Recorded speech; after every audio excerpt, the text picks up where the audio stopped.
Iran is hoping that we cannot sustain this, which is a really bad miscalculation for the IRGC in Iran. Our commitment to our mission objectives only increases as our advantages continue to increase. We've got no shortage of munitions. Our stockpiles of defensive and offensive weapons allow us to sustain this campaign as long as we need to.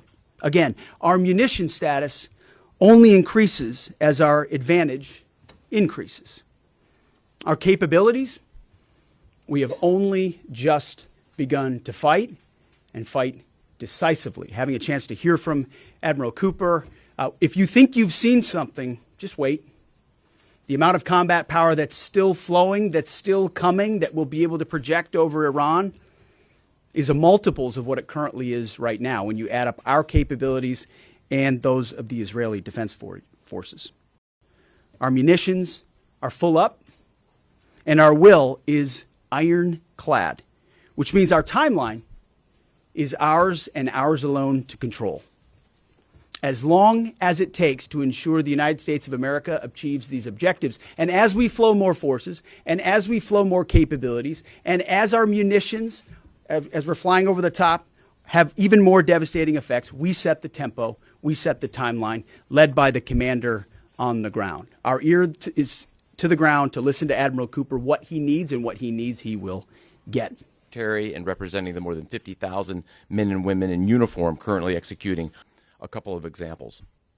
In just the last 72 hours, America's bomber force has struck nearly 200 targets deep inside of Iran, including around Tehran. And in just the last hour, U.S. B-2 bombers dropped dozens of 2,000-pound penetrator bombs targeting deeply buried ballistic missile launchers. Notably, we've also struck Iran's equivalent of Space Command, which degrades their ability to threaten Americans. Then, if I just look back over the last 24 hours of the operation compared to where we were at its start, ballistic missile attacks have decreased by 90% since day one. Our strikes against the Iranian Navy have intensified. You may have heard the president say just a little while ago that we have sunk or destroyed 24 ships. That was true at the moment. We're now up over 30 ships.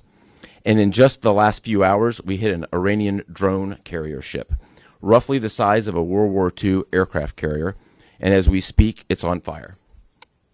The president gave us another task, to raise or level Iran's ballistic missile industrial base. So we're not just hitting what they have, we're destroying their ability to rebuild. And so as we transition to the next phase of this operation, we will systemically dismantle Iran's missile production capability for the future, and that's absolutely in progress. Well, there's no expansion. Ultimately, I think the president's having a heck of a say in who runs Iran, given the ongoing operation we have. So there's no expansion in our objectives. We know exactly what we're trying to achieve.